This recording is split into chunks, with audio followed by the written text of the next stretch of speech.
নেপালের হাসপাতালে দেয়ালগুলোতে এখন শুধু তথ্যই নয়, রয়েছে বন্যায় নিখোঁজ ব্যক্তিদের ছবি এবং বিভিন্ন ঠিকানার নাম সহ।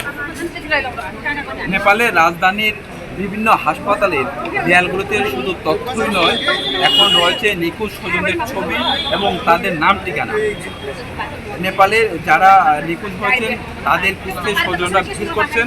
আমরা এখন আছি নেপালের রাজধানীর ত্রিভুবন টিচিং হাসপাতালে। এই হাসপাতালে গত 2 দিন যাবৎ নেপালে যারা এখন পর্যন্ত নিখোঁজ রয়েছেন তাদের ছবি দেয়ালে টাঙানি রাখা হয়েছে।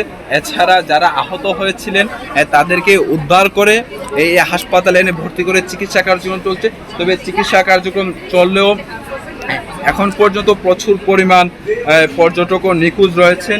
আমরা এখানে স্থানীয় কয়েকজনের সাথে কথা বলছিলাম, তারা বলছেন গত 2 দিন যাবৎ এখানে প্রচুর পরিমাণ আহত রোগী উদ্ধার করে নিয়ে আসা হয়েছে।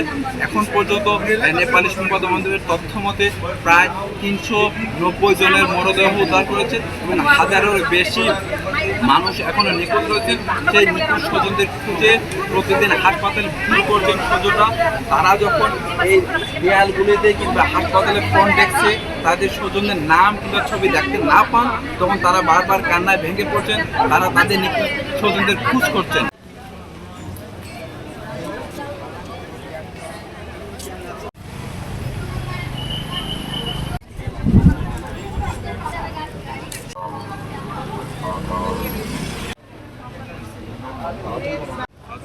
सम्पर्क जिल्ला भयो नि उसमा परेन।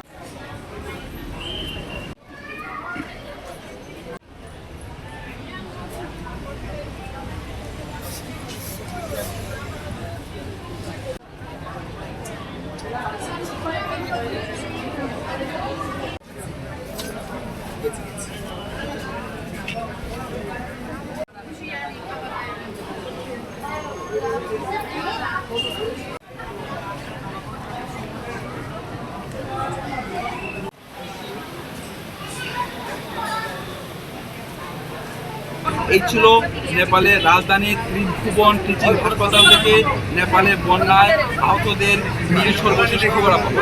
গণ দাস, বৈশাখী টেলিভিশন, নেপাল, কাঠমান্ডু।